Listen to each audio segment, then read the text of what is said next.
की गई थी कि इंडिया यूज कर रहा है लॉरेंस बिश्नोई गैंग का अपने दुश्मनों को एलिमिनेट करने के लिए। तो इससे एक चीज तो ये साबित होती है कि Lawrence Bishnoi gang basically Hindutva ideology के ऊपर बीजेपी सरकार के साथ मिलकर काम कर रही है और वो एक प्रॉपर गैंग रन कर रहा है। साबरमती जेल के अंदर हर किस्म की फैसिलिटी उसे मौजूद है और मुख्तार अंसारी, अशरफ अहमद, इस जैसे जो उभरते मुसलमान रहनुमा थे उनको एक पैटर्न के जरिए मारा गया था। मुख्तार अंसारी को तो जेल के अंदर ही खाने के अंदर जहर मिलाकर मार दिया गया था। लॉरेंस बिश्नोई को बाकायदा एक सीट देने का ऐलान किया गया और उसको ऑफर दी गई है कि आप कंटेस्ट कर सकते हैं इलेक्शन महाराष्ट्र के। एक गैंगस्टर को किस तरह एक पार्टी जो है वो अपना कैंडिडेट बना सकती है।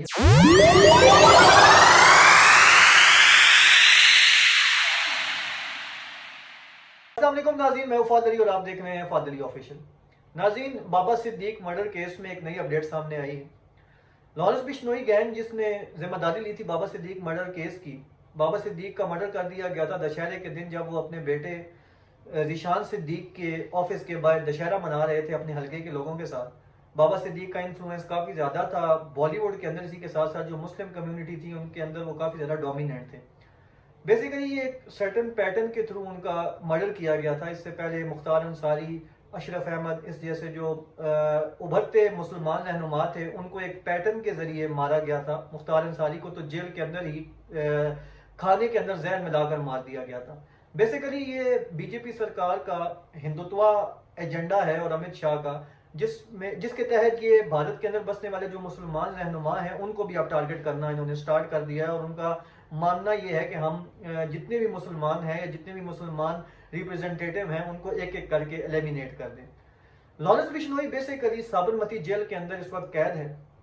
हाल ही में 1 से 2 दिन कबल एक लोकल पार्टी महाराष्ट्र की, क्योंकि नाज़रीन महाराष्ट्र के अंदर भी अभी इंतखाबात होने जा रहे हैं, राज्य इंतखाबात होने जा रहे हैं। उन राज्य इंतखाबात में उस पार्टी की तरफ से लॉरेंस बिश्नोई को बाकायदा एक सीट देने का ऐलान किया गया और उसको ऑफर दी गई है कि आप कंटेस्ट कर सकते हैं इलेक्शन महाराष्ट्र के।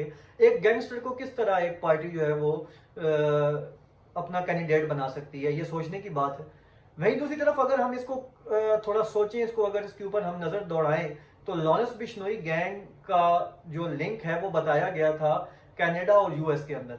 कनाडा और यूएस में जो भारत के साथ अभी टेंशन हुई थी, जिनमें सिख सेपरेटिस्ट लीडर हरदीप सिंह निज्जर और साथ ही साथ गुरपतवंत सिंह पुन्नू का केस था, उसमें काफी ज्यादा इन्वॉल्व किया जा रहा था लॉरेंस बिश्नोई गैंग को, क्योंकि एफबीआई की तरफ से और कैनेडियन एजेंसीज की तरफ से ये रिपोर्ट दी गई थी कि इंडिया यूज कर रहा है लॉरेंस बिश्नोई गैंग का अपने दुश्मनों को एलिमिनेट करने के लिए। तो इससे एक चीज तो ये साबित होती है कि Lawrence Bishnoi gang basically Hindutva ideology के ऊपर बीजेपी सरकार के साथ मिलकर काम कर रही है और वो एक प्रॉपर गैंग रन कर रहा है। साबरमती जेल के अंदर हर किस्म की फैसिलिटी उसे मौजूद है और अभी एक ढोंग सा रचाया जा रहा है एनआईए की तरफ से, नेशनल इन्वेस्टिगेशन एजेंसी है, उसकी तरफ से ये ढोंग रचाया जा रहा है कि लॉरेंस बिश्नोई जो कि मेन एक्यूज्ड है इन सब केसेस के अंदर, उसके ऊपर कोई केस नहीं बनाया जा रहा और उसका भाई अनमोल बिश्नोई उसको सामने रखकर उसके ऊपर 10 लाख रुपया इनाम रख दिया गया है कि जो बंदा इसके बारे में हमें लेटेस्ट अपडेट देगा हम उसको 10 लाख रुपया देंगे। तो बेसिकली ये बीजेपी की अपनी चाल है। बीजेपी सरकार खुद ऐसे गैंगस्टर्स को यूज करती है, इनको पालती है और अपने दुश्मनों को मरवाने के लिए बाद में इनका इस्तेमाल करके इनको डिस्पोज ऑफ कर देती है।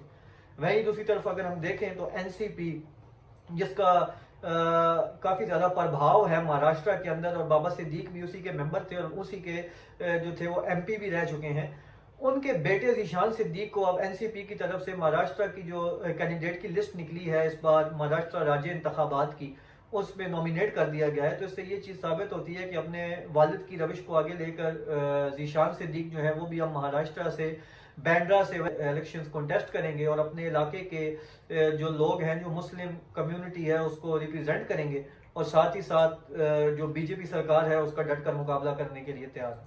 तो ये कुछ अपडेट्स थी जो हमने सोचा आपके साथ शेयर की जाए। मजीद जैसे कोई अपडेट हमारे साथ आएगी हम आपके साथ फौरी उसको शेयर करेंगे। अपने मेहरबान फादरी को इजाजत दीजिए। अल्लाह हाफिज।